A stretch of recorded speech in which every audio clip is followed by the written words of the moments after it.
আমরা প্রত্যেকটা মানুষ কিন্তু জানি আমাদের কি করা উচিত, কিন্তু আমরা করি না। তার কারণ হলো আমাদের মধ্যে থেকে 90% মানুষ আমাদের জীবনে এই যে বর্তমান অবস্থাটা রয়েছে না, সেটার সাথে মানিয়ে নেয়। এই যখন এই মানিয়ে নেয় না, এই মানিয়ে নেওয়ার কারণে একটা তারা কমফর্ট জোন বানিয়ে ফেলে। আর সেই কমফর্ট জোন থেকেই একটা সময়ের পরে তারা বের হতে ভয় পায়। এই ভয়ের কারণে তারা আলাদা আর কিছু করে না।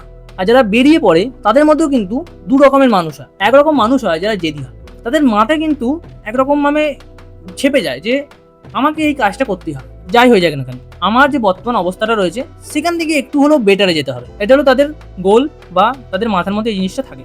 দ্বিতীয় রকমের ক্যাটাগরিটা এরকম হয়, মাইন্ডসেটের মানুষরা এরকম হয় যে ওরা মনে করে যে চেষ্টা করে দেখি, বর্তমান অবস্থাটাও কিন্তু খুব একটা খারাপ না, যদি কিছু না হয় এটাই চলবে। কিন্তু এই যে দ্বিতীয় মাইন্ডসেটটা রয়েছে না, এই দ্বিতীয় মাইন্ডসেট নিয়ে বেশি দূর যাওয়া যায় না।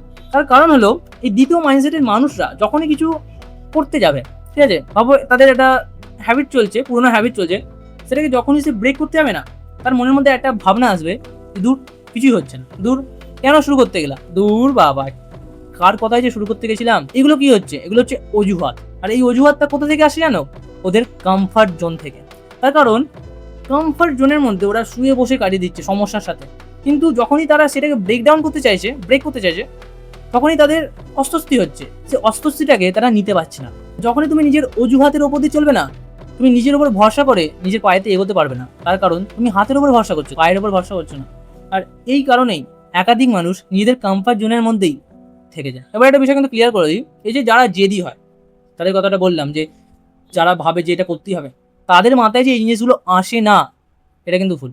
তাদের মাথাতেও কিন্তু এইগুলো আসে। তার কারণ আমরা প্রত্যেকটা মানুষেরই একটা কোনো না কোনো একটা কমফর্ট জোন রয়েছে, আমরা যতই অস্বীকার করি না কেন। কিন্তু তারা নিজেদেরকে প্রশ্ন করে, আর এই প্রশ্ন করাটাই কিন্তু এই প্রথম মাইন্ডসেট আর দ্বিতীয় মাইন্ডসেটের মধ্যে পার্থক্যটা তৈরি করে। নিজেদেরকে প্রশ্ন করে যে আমার যে পুরনো অবস্থাটা রয়েছে, এই পুরনো অবস্থাটা আমাকে শেষ করছি না ভালো করছে, এটা আমার নতুন অবস্থাটা রয়েছে, এটা আমাকে এখন হয়তো একটু কষ্ট দিচ্ছে, কিন্তু পরে গিয়ে হয়তো ভালো করবে।